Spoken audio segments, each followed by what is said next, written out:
ஃப்ரெண்ட்வுட்ஸ் நேயர்களுக்கு வணக்கம். அண்ணன் சீமான் அவர்களுக்கு சென்னை உயர்நீதிமன்ற நீதிபதிகளே சில காட்டமான பதிவுகளா செஞ்சிருக்காங்க, கருத்து சொல்லியிருக்காங்க. என்ன அப்படி நடந்திருக்கு பாத்தீங்கன்னா, 2019 விக்கிரவாண்டியில நடந்த இடைத்தேர்தலில் தன்னுடைய கட்சி வேட்பாளர் ஆதரிச்சு பேசும்போது மறைந்த முன்னாள் பிரதமர் ராஜீவ் காந்தியை இன துரோகி, தேச துரோகி அப்படின்னு கலவரத்தை தூண்டுற விதமா தலைவர்களை பத்தி ரொம்ப இழிவா பேசி இருந்தாரு அண்ணன் சீமான். இதை கண்டித்த காங்கிரஸ் மாவட்ட தலைவர் என்ன பண்ணாரு, கஞ்சனூர் காவல் நிலையத்தில் புகார் அளிக்கிறாரு.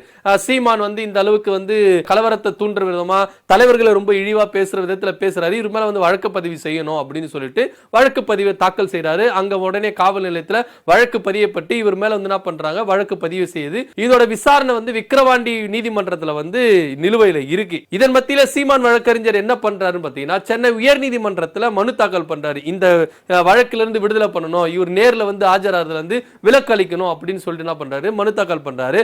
அந்த மனு இன்னைக்கு விசாரணைக்கு வந்திருக்கு. விசாரணைக்கு நீதிபதி என்ன சொல்லியிருக்காருன்னா, முதல் அறிக்கை, இறுதி அறிக்கை எல்லாருடைய சாட்சிகள் மத்தியிலும் பாத்தீங்கன்னா இந்த வழக்கு ஏற்றுக்கொள்ளப்படுகிறது. இத தள்ளுபடி செய்யறதுக்கு எந்தவித முகாந்தரமும் இல்ல.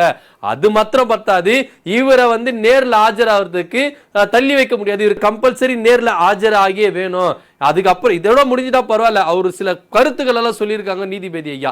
என்ன சொல்லியிருக்காருன்னா, 4 முறை நீதிமன்ற வாசல ஏறி இறங்கட்டும், அப்பதான் அவருக்கு இன்னும் நிதானம் ஒண்ணு தெரியும் அப்படின்றது. ஏன்னா அரசியல் கட்சி தலைவர்களை, மறைந்த அரசியல் கட்சி தலைவர்களை இழிவா பேசுறதும், மற்றவர்களை கலவரத்தை தூண்டுற விதத்துல பேசுறதும், மற்றவர்களை மனதை புண்படுத்தி பேசுறது, இதையே வாடிக்கையா வச்சுட்டு இருக்காரு சீமான் அவர்கள். அதனால இது போல 4 முறை நீதிமன்றத்தை ஏறி இறங்கினா தான் அவருக்கு கொஞ்சம் நிதானம் வரும் அப்படின்னு நாங்க கருதுறோம். அதனால நேர்ல ஆஜராகி ஆகணும்.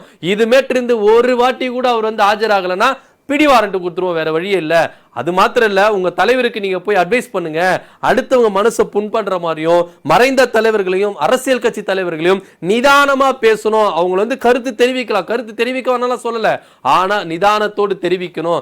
இதை முதல்ல போயிட்டு உங்க தலைவருக்கு சொல்லுங்க அப்படின்னு சொல்லிட்டு அட்வொகேட்டுக்கு என்ன பண்ணிருக்காரு, கொஞ்சம் அறிவுரைகளை வழங்கியிருக்காரு. ஆனா உண்மையிலே பாத்தீங்கன்னா இது கொஞ்சம் இப்ப இருக்கிற சூழ்நிலையில பாத்தீங்கன்னா நீதிபதியை கொடுத்திருக்கிற இந்த அறிவுரை சீமானுக்கு போதாது அப்படின்னு நிறைய பேர் என்ன பண்றாங்க, கருதுறாங்க. ஏன் அப்படின்னு பாத்தீங்கன்னா, கொஞ்ச நஞ்ச பேச்சா பேசியிருக்காரு. இதுக்கு முன்னாடி அவர் பேசியிருக்காரு. ஆனா இப்ப அவர் பேசாத பேச்சுகளே இல்ல. அவர் மேல ஏற்கனவே வழக்குகள் அந்தந்த காவல் நிலையத்துல பதியப்பட்டிருக்கு.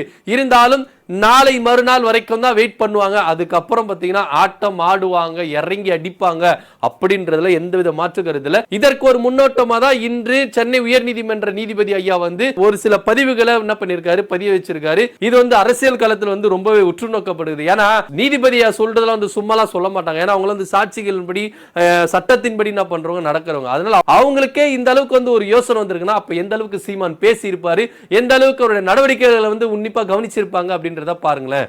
ஏன்னா 4 முறை நீதிமன்ற வாசல ஏறி இறங்கட்டும், அப்பதான் அவருக்கு நிதானன்றதே வரும். நிதானம் இல்லாம பேசிட்டு இருக்காரு உங்க அரசியல் கட்சி தலைவர். அதனால கொஞ்சம் அறிவுரை சொல்லுங்க அப்படின்னு சொல்லிட்டு அட்வொகேட்டுக்கு என்ன பண்ணிருக்காங்க, அறிவுரை சொல்லிருக்காங்க. சோ கிட்டத்தட்ட இதெல்லாம் வச்சு பார்க்கும்போது சீமானனுக்கு கொஞ்சம் நெருக்கடி தான் அப்படின்னு சொல்லிட்டு. ஏன்னா 2019 மறைந்த முன்னாள் ராஜீவ் காந்தி ஐயாவையே இந்த அளவுக்கு விமர்சனம் செஞ்சதுக்கு இப்போ என்ன பண்றாரு, கொஞ்சம் கடுமையா அறிவுரை சொல்ற அளவுக்கு வந்திருக்குன்னா, இன்னும் பெரியாரை பற்றி எந்த அளவுக்கு இழிவா பேசியிருக்காரு, பெரியார் சிலைகளை எந்த அளவுக்கு தாக்கி இருக்காங்க, இந்த வழக்கெல்லாம் வரும்போது அண்ணனுக்கு இன்னும் எப்படி கொடுமையா இருக்கும் அப்படின்றது தான்.